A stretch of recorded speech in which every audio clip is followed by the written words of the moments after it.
Today, we will cover takeoffs. In this tape section, you'll be instructed in the correct procedures for getting your plane safely airborne under various conditions. And you'll be shown how to apply this information to make appropriate decisions on which type of takeoff to use given existing flight conditions. Generally, unless there is a special reason, you will take off into the wind. Taking off into the wind makes sense for several reasons.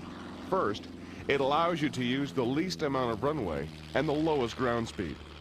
Second, it eliminates drift, which means no additional strain on the landing gear. Third, taking off into the wind gives you better directional control. This takeoff allows you to use a steeper climb angle, which gives you better obstacle clearance. And taking off into the wind establishes the circuit pattern at uncontrolled airports. We'll go into the circuit in more detail later in the tape. Now, we'll show you a normal takeoff under ideal conditions. A straight, well-controlled start is essential. Try not to use the brakes, as this slows you down and increases the length of runway you will need. As you progress down the runway, the engine and propeller thrust line should be parallel to the ground. This will give you the maximum thrust and least aerodynamic drag up to the point of rotation. You must rotate the aircraft about the lateral axis in order to increase the angle of attack and fly off the runway. With a nose wheel aircraft, as you travel down the runway, pull back on the control column to lighten the weight on the nose wheel. When the elevators become effective, raise the nose for takeoff attitude. Do not raise the nose too soon, or you will delay takeoff due to increased drag. Keep the wing level with the aileron control. With a tailwheel aircraft, lower the nose to takeoff attitude as the elevators become effective. Do not force the aircraft into the air prematurely, or the tailwheel will drop back to the ground. Use the rudder to maintain directional control, and keep the aircraft level by using the ailerons. As you reach rotation speed, slowly pull back on the control column to get airborne. When you leave the ground, the aircraft should be about the attitude of its best rate of climb airspeed. You will generally find it necessary to put some pressure on the elevator control to hold this attitude until the proper climb speed has been attained.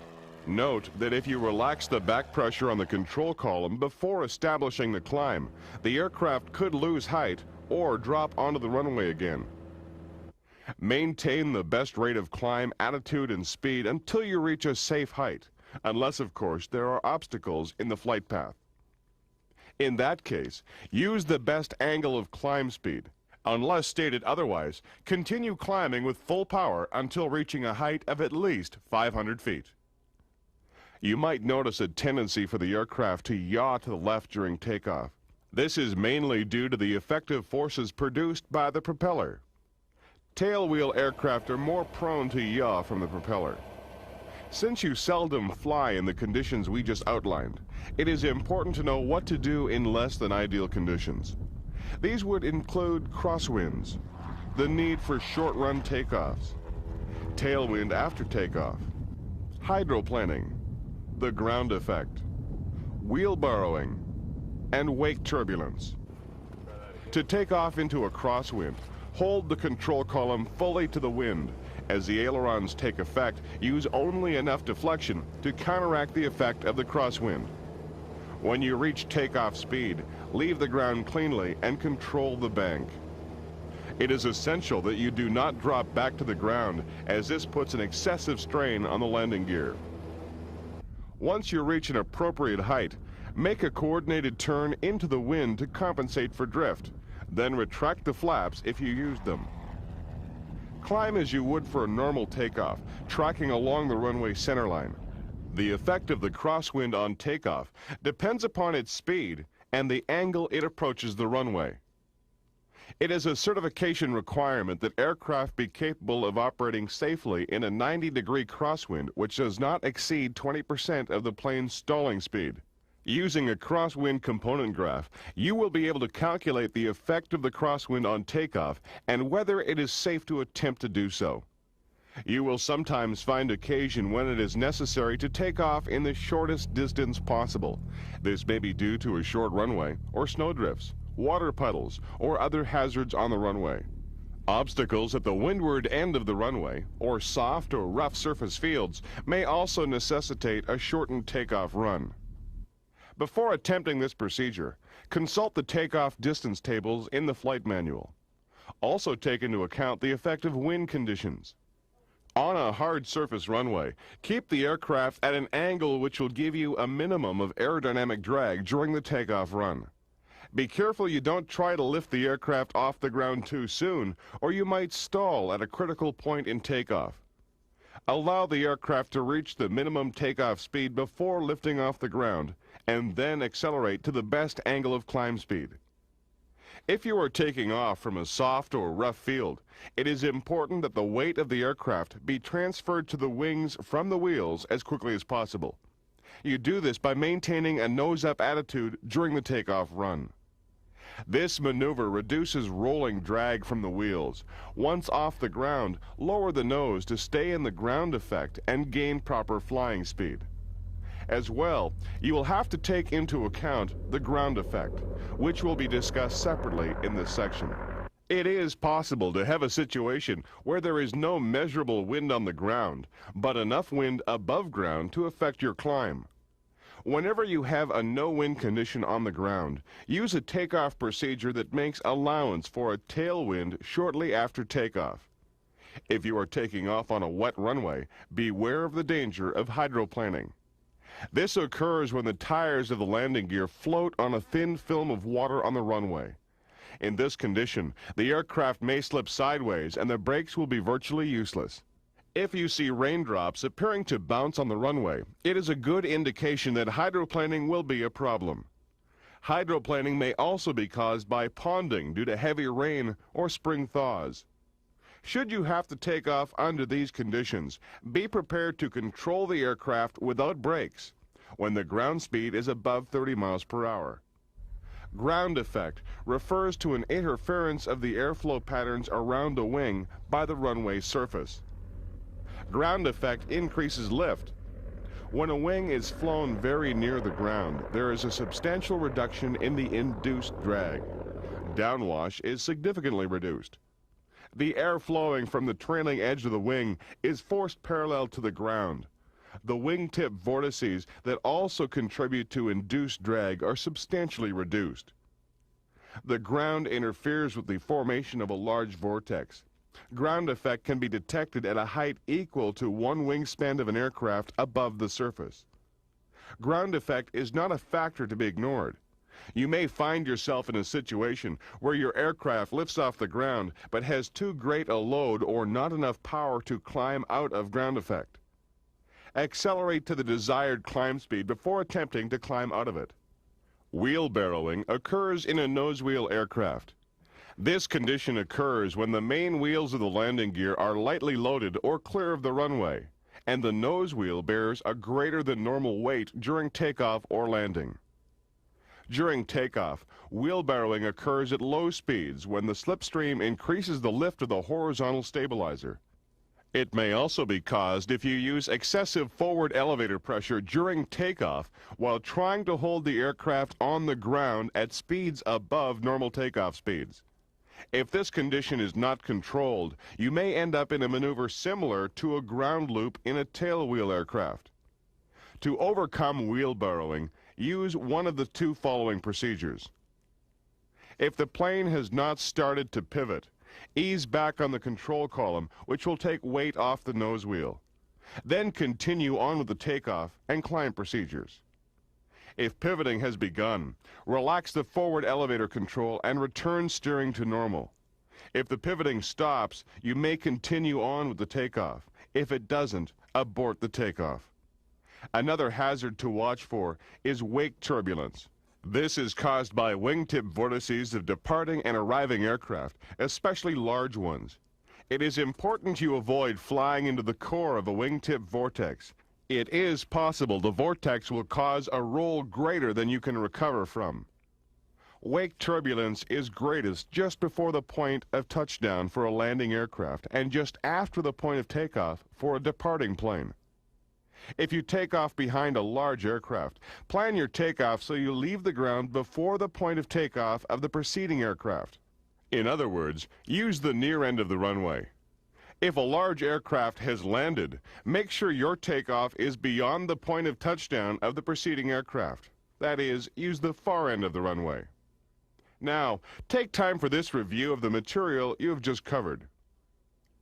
Describe the steps to be followed on a crosswind takeoff. Describe the steps to be followed on a crosswind takeoff. To take off into a crosswind, hold the control column fully into the wind. As the aircraft speed increases, use only enough aileron deflection to counteract the effect of the crosswind. When you reach takeoff speed, leave the ground cleanly and control the bank.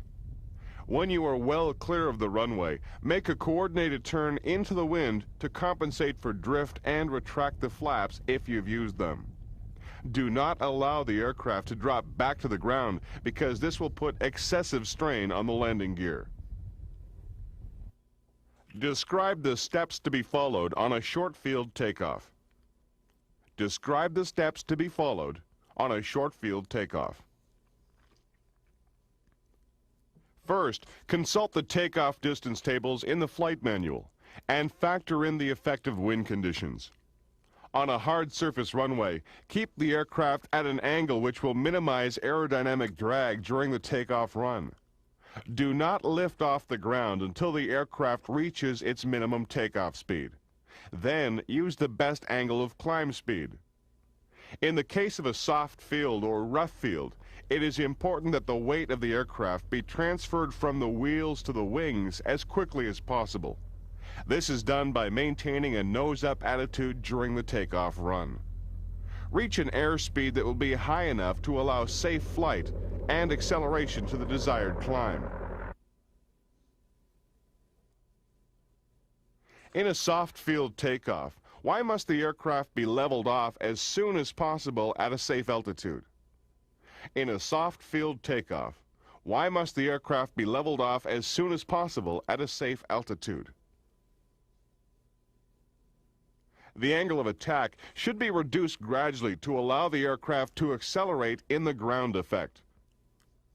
In a crosswind takeoff, why must the aircraft be turned slightly into the wind?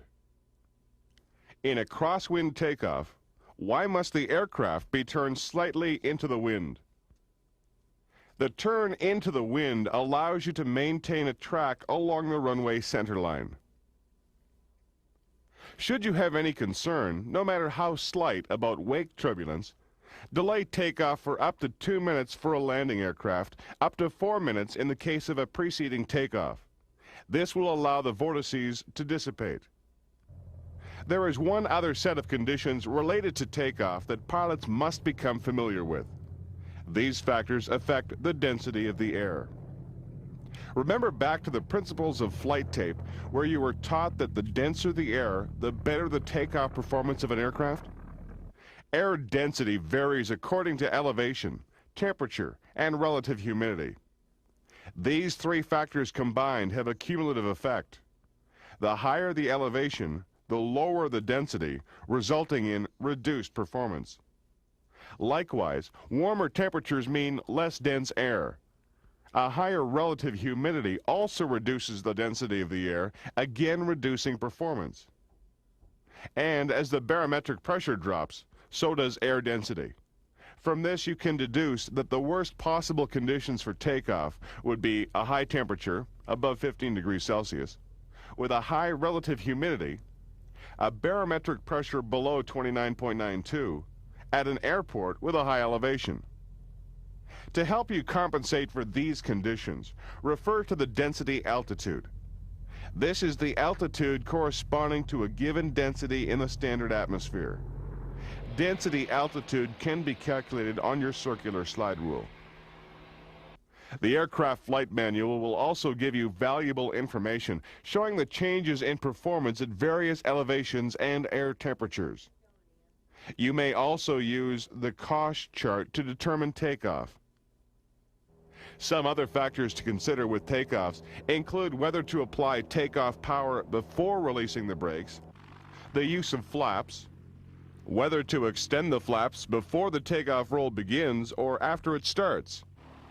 You'll also want to consider whether to build up speed for takeoff while moving from the run-up position on a short field or obstacle takeoff.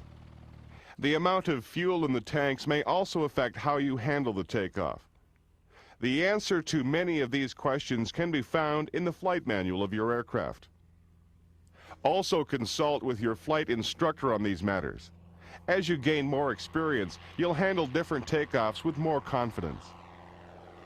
The last topic in this section deals with the airmanship and common courtesy associated with takeoffs. As mentioned before, if you've been cleared for takeoff and you need a delay, request it. The air traffic controller is concerned with safety, but may not be aware of all the circumstances, especially a pilot's level of competence when unusual conditions prevail.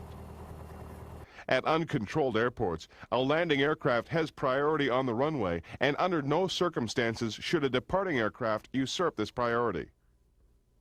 Use good judgment and courtesy when deciding to take off behind a landing plane. And never think that the landing aircraft can abort its landing in your favor because you misjudged timing your takeoff. Before taking off at an uncontrolled field, search the sky for other planes that may conflict with your plans. And even though another aircraft may be landing downwind, it still has priority over a departing plane. Remember that aircraft downwind may have had compelling reasons for landing. Finally, don't create traffic jams. The runway is not the place to finish off pre-flight check. Do not delay taxiing aircraft behind you because you haven't finished procedures that should have been done on the apron or ramp. If you have to delay your takeoff, get out of the way so others may pass. And before doing an engine run-up, check around in all directions to make sure that other aircraft won't be affected by your slipstream. Now take time for a final review of the material you've just seen. During a takeoff following the landing of a large plane, why should the liftoff of a light aircraft be delayed until after passing the point where the large aircraft touched down? During a takeoff following the landing of a large plane, why should the liftoff of a light aircraft be delayed until after passing the point where the large aircraft touched down? This allows you to avoid the wake turbulence created by the larger aircraft. Describe why care must be exercised when taking off following the takeoff of a large aircraft.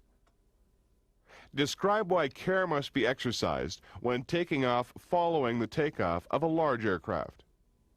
Vortices from the larger plane create wake turbulence. This turbulence begins at the point the larger aircraft leaves the ground. If possible, you should plan your takeoff so that you are airborne prior to the takeoff point of the preceding aircraft. If this is not possible, wait for up to 4 minutes to allow the turbulence to dissipate. What effect does high ambient temperature have on takeoff distance of an aircraft? What effect does a high ambient temperature have on the takeoff distance of an aircraft? A high ambient temperature will increase the takeoff distance required for an aircraft. This is because the air is less dense and provides less lift. You need the extra runway to build up more speed, creating the lift to get the plane off the ground.